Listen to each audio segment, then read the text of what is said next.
हमारा मुद्दा है कि यहाँ पर जितने भी दार्जिलिंग के जन आकांक्षा हैं, दार्जिलिंग कॉन्स्टिट्यूएंसी के, चाहे पहाड़ में गोरखाओं का हो या आदिवासी का हो या हमारे अन्य समुदाय के हो, बंगाली के हो या हमारे राजवंशी के हों, उनके बहुत सारे जन आकांक्षा हैं जिनको भारतीय जनता पार्टी ने उसका खिलवाड़ किया है, उसका केवल प्रयोग किया है, दुरुपयोग किया है। उस मूल मुद्दों को हम सच्ची रीति से आगे बढ़ाएंगे। बीते दिनों में भी दार्जिलिंग को जो भी प्राप्त हुआ, ये भाजपा की सरकार से कुछ भी प्राप्त नहीं हुआ, केवल ये यूपीए सरकार से या कांग्रेस के सरकार के टाइम में ही हुई है। और इन्हीं चीज़ों को हम आगे बढ़ाएंगे, यहाँ के सारे मुद्दों को, जन आकांक्षाओं को पूरा करेंगे।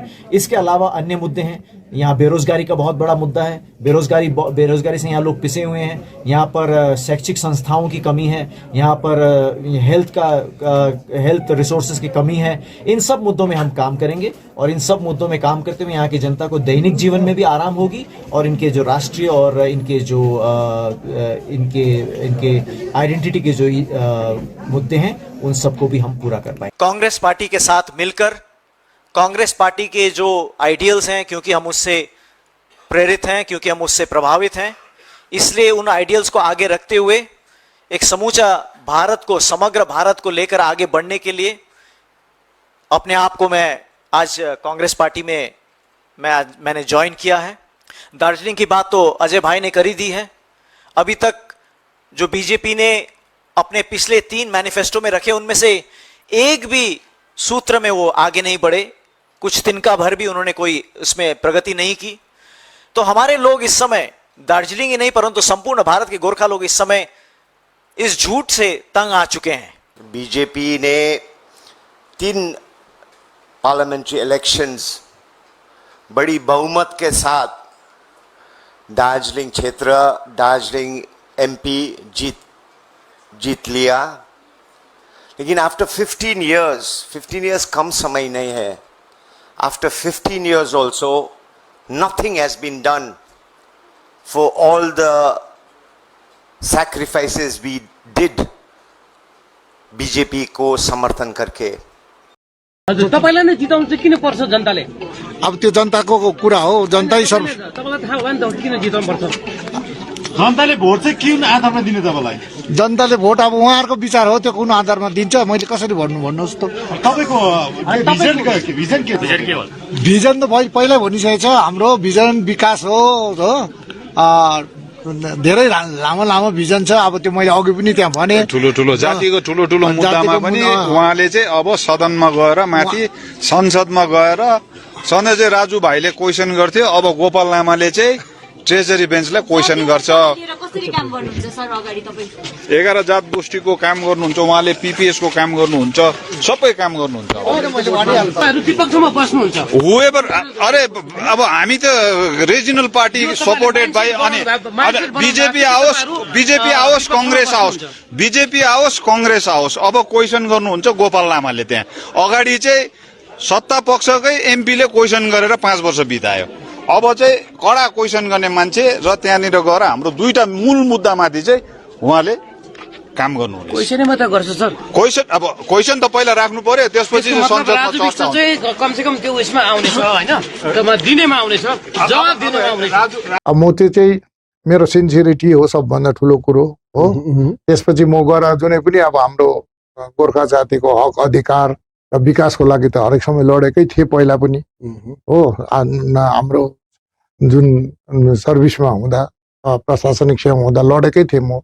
अब फर्दर अझै म लड्छु हाम्रो जातिको लागि। र साथमा अब कतिवटा कुरोहरू जो मैले नोकरी गर्दाखेरि एक्सपिरियन्समा पाएको, जस्तै टी गार्डनहरूको समस्याहरू छ, थुप्रै हाम्रो क्विनेनको समस्याहरू छ। यो कुरो मैले हेरेकै कुराहरू हो। यो सबै कुरो चाहिँ सरकारसँग मिलेर गर्नु सक्यो भने सबै एकदमै हुनु सक्ने कुराहरू हो। नसक्ने भने अब जति अहिले वेजेसहरूको, चाहे हाम्रो सिनको नाम होस्, चाहे हाम्रो टी गार्डनमा होस्, वेजेसहरूको पनि समस्या छ। कति दिन पर्जापट्टा मैले पहिला सुन्थेँ जब सर्भिसमै हुँदै, सबै दलले पर्जापट्टा भन्थ्यो, तर कसैले अर्डर त ल्याउन सकेको थिएन। भारतीय गोर्खा प्रजातान्त्रिक मोर्चाले ल्यायो, त्यसमा भुल थियो होला, हुनसक्छ, तर त्यसलाई संशोधन त गर्न सकिन्छ नि। ठिक जग्गामा ठिक समयले बुझाउनु सक्यो भने संशोधन हुने कुरा हो। अब हाम्रो त्यो जुन मुद्दा कुरा भन्दाखेरि त हाम्रो गोर्खा जातिकै मुद्दा हो, यो सबैको प्रिय नै हो। भारतवर्षभरि छरिएको गोर्खाले कुनैले कसैले पनि यसलाई नकार्न सक्दैन, यो त मुद्दै हो। तर यसलाई चाहिँ मैले मेरो अनुसार चाहिँ इलेक्सनमा मात्रै उठाएर चाहिँ यसलाई हुँदैन, एउटा लङ सिस्टम हो, लङ बेसिसमा जानुपर्छ।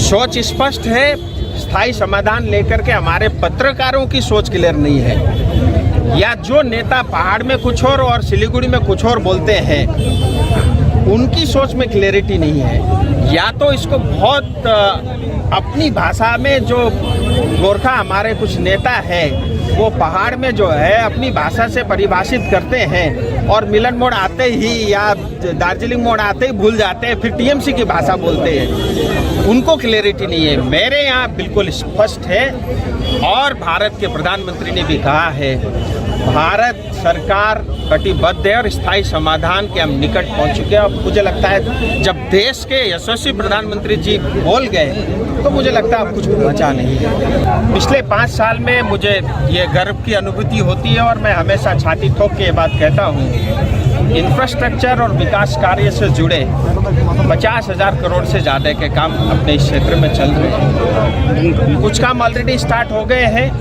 कुछ करना है, कुछ में और तेजी लानी है।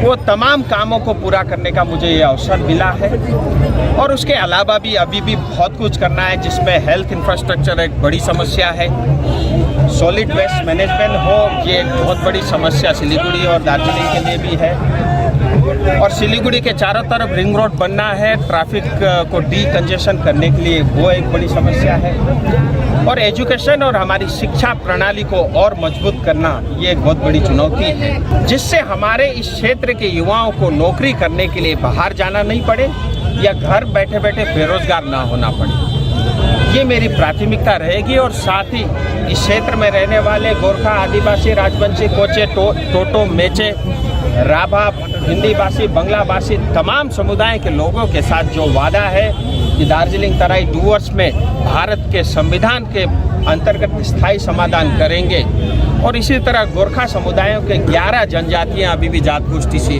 छूटी हुई है, उनको पुनः उसमें बहाली करनी है। काम चल रहा है, लेकिन उसको अंत तक लेकर के जाना है, उसमें और गति देनी है। तो ये तमाम काम करने हैं अगले 5 साल में, और सेवा ही धर्म है, और राजनीति के माध्यम से एक बड़े परिवार को सेवा करने का अवसर मिलता है।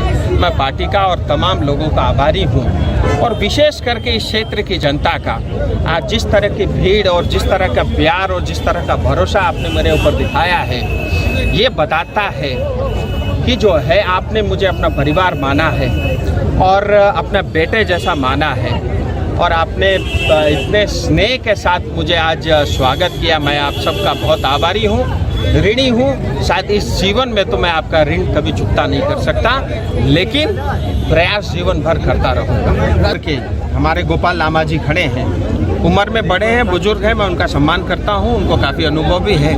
मेरा बहुत ज़्यादा उनके साथ कभी संपर्क तो नहीं रहा।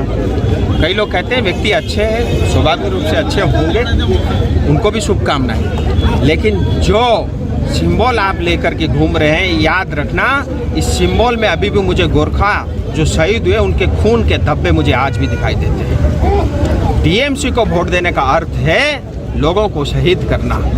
टीएमसी को वोट देने का अर्थ है और संदेश खाली पैदा करना। टीएमसी और ममता दीदी को सिंबल में वोट देने का अर्थ है भ्रष्टाचार को बढ़ावा देना।